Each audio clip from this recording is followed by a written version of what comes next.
মাছের ডিম দিয়ে আলু, এটা হচ্ছে চিংড়ি মাছ দিয়ে, তারপর কুমড়ো দিয়ে আলু, তারপর এটা হচ্ছে স্যালাড, পেঁয়াজ, লেবু, শসা, লঙ্কা, এটা হচ্ছে ডিম, এটা ডাল, এটা নাকানা, এটা চিকেন কষা, দেশি চিকেন কষা।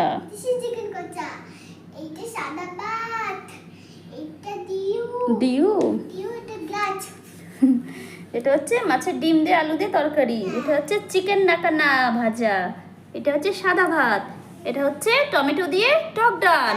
এটা হলো কুমড়ো দিয়ে আলু দিয়ে চিংড়ি মাছ দিয়ে তরকারি। আর এটা হলো দেশি মোরগের ঝোল। দেশি মুরগি, আর ওটা হলো স্যালাড। আর ওটা হলো দেশি মুরগির ডিম ভাজি। আর ওটা হলো ডিউ। এগুলো কে খাবে আজকে? কে খাবে? তিতিক্ষা খাবে এগুলো? হ্যাঁ, সত্যি? হ্যাঁ, হ্যাঁ।